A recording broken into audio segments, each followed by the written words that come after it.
Hi, my name is Zach, and welcome to my desk. I'm an aspiring author trying to get some readership and get some of my work out to people. My main goal here is that I want to spread some of my work in a more digestible format where people can listen to it rather than just sit down with this giant block of text uh, that they can't really connect with or they don't have the time to sit down and spend all that time reading. So, what I'm going to do is I'm going to read some of the first act of my novel in short bits, and this will be the first one, so I'll start with the foreword.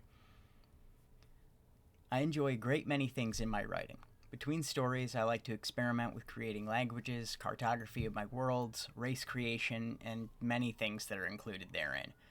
I like to design traditions that are shaped by biology and history that's all been invented, obviously, and to make organic decisions for characters based on those traditions. I won't at any point deny my inspirations, namely, Lord of the Rings and Game of Thrones, the novel specifically, played a fair part in shaping my style, and at times I add between my writing archaically and with more modern sensibilities. Politics aren't always my preferred source of conflict, but they seem to come in and out. Some stories I've written have proved to be vastly political, while others are more character driven and about some facsimile of the real issues that I deal with. Physical injury and pain, an appreciation for the beauty around us and how our experiences can shape and strengthen us. These are the things I gravitate towards. In this story, I hope to move forward on all fronts, a world I'm not ashamed to live in my own imagination and to create inside. I want to really create a world that feels real to me, a world where the languages fit and are organic and functional, where tradition and race relations play a real part in the political landscape, and where I don't overuse common elements of other fantasy stories that I myself haven't written. It's hard to avoid tropes nowadays, and avoidance isn't always the best policy in that regard. People like to say that there's nothing new anymore, that everything's been made already, but I seek to disprove that if I can. Whether it's a unique race that I end up forming or a world that feels both real and fantastic, both things will make me happy. I still wish to avoid the more common tropes if I can, to try and sever some of the ties to things that have made me the writer that I am now. Don't get me wrong, I'm proud to be a Tolkien dork, and it's something I pride myself on more often than not, but I'm not seeking to recreate his world. I want my own universe, I want my own creation story. If I dig back, I know I can find influences for his creation story and his mythos.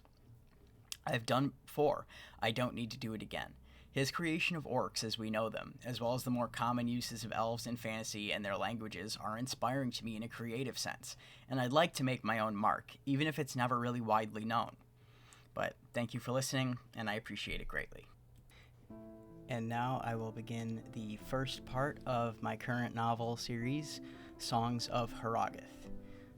This is the introduction, titled Only in the Songs. In every world, there are stories, legends of things big and small. Some are rooted in truth, while others are entirely made through imaginings and many different tellings. Some are widespread and popularly known, changing little between recountings, but told so much that they vary greatly. And others still are secret and sparse, told carefully so they are remembered right. In being sentient, creatures seem to adore storytelling in many of its forms. Songs are sung of great deeds that they do not fall far from memory, and poems are written to describe the feelings of love one has for another. Great fantasies are produced to enhance the heroism of great and noble men, and history is rewritten by those who do not wish to look bad in hindsight. Storytelling is a strange and many-faceted art, and as there is no right way to do it, it can be hard to criticize others for their slight modifications. Still, people are critical of stories, and many, with time, will begin to doubt them. The further from normality and understanding a story is, the less it matters how true and unchanged such a story may be. It doesn't feel real. It doesn't relate to me, so why should I put stock in it? Harogath, a world of many splendorous stories, is no different in this way. There have been tales and great songs for as long as language has existed there, and many have gone down in history as true or imagined. Some lesser stories hold little truth, like the story of Z.D.L the Tall, a man who was said to be 9 feet in height, living alone in the Gap of Emil on the Longwater in the south of Midwin. This story proved to be quite popular with youth and was told from Norwin through Midwin and even in the far south in the lands known ever as the Reach. According to the most popular telling, Z.D.L was a woodsman who lived in the valley between 2 large mountain ranges. He He was tall and strong and brave, but never had much cause to show it. When war broke out between the Men of the Reach and the Kingdom of Armenor, Z.D.L was pinched between and forced to fend both sides from his land to protect his homestead. In that story, men were painted as rather savage, and thusly the story lost favor with them over time. The story, despite it being completely untrue and not even relating to a time period where a war could be pinpointed, soured many people against men of all kin and clan. The Reachmen were despised for their supposed brutality. The Armenorians were loathed for their imperialistic ways and their land grabbing, but neither had been the case when the story was made.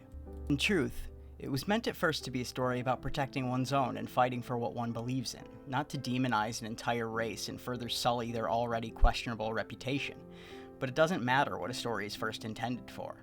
All that matters is what time makes of it, and moreover, what people make of it. It's beyond the control of a teller what his audience will take from a given story, and so all must be told carefully and with forethought, or the more gullible might just take it to heart after all. On the opposite end, there are very true stories that are less believed, and some of those prove more devastating than the untruths that are taken at face value. One such story is The Last Stand made by King Arlis Thorwin, and the great things he did before his end.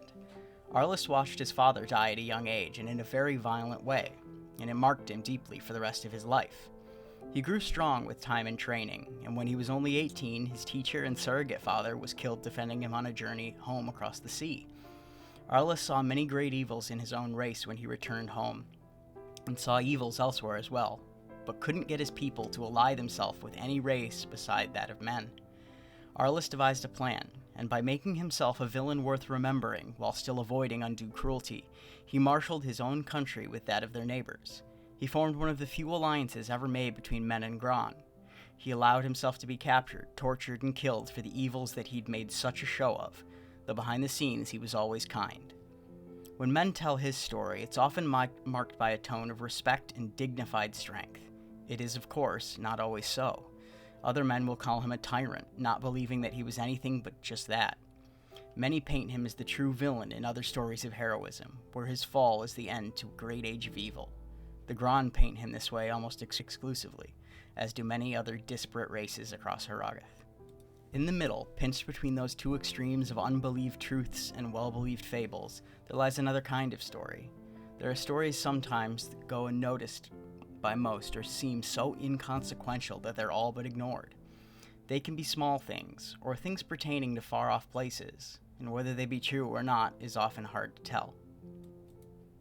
In many of the old songs in Harogath, from the croaking, humming melodies and poems of the Torog to the long-winded tales accompanied by lutes and drums played in the courts of men, to the deep and thrumming chants of the Gron, there's a simple, albeit rare thing that's spoken of here and there.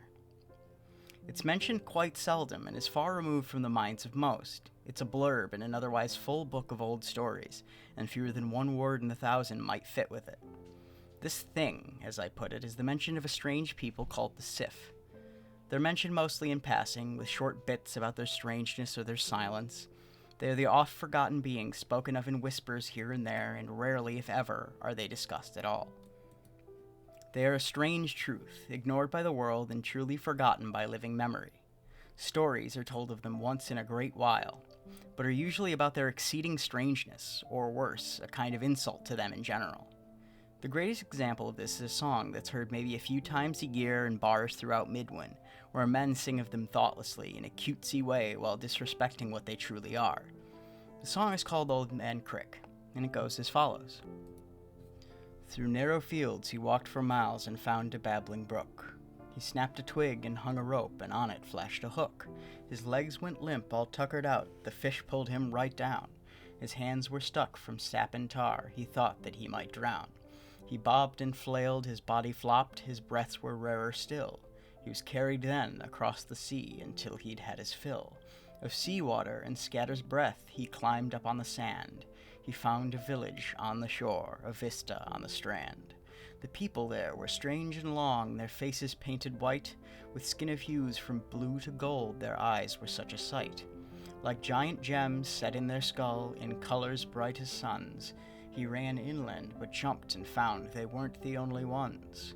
They feared the man, they mocked his stink, they laughed at all his woes. He grumbled then and walked away, he marked them as his foes. These simple folk he'd never seen may never see again. They threw him from a precipice, he landed in a fen. So Old Man Crick he made a boat, he carved it from a tree. He went to paddle onward home, but there the strange folk be. They waited on the shore for him, all angered eyes that blazed. You killed our sacred tree, they said. Their voices all were crazed. He panicked and he set off then, he wanted to be free.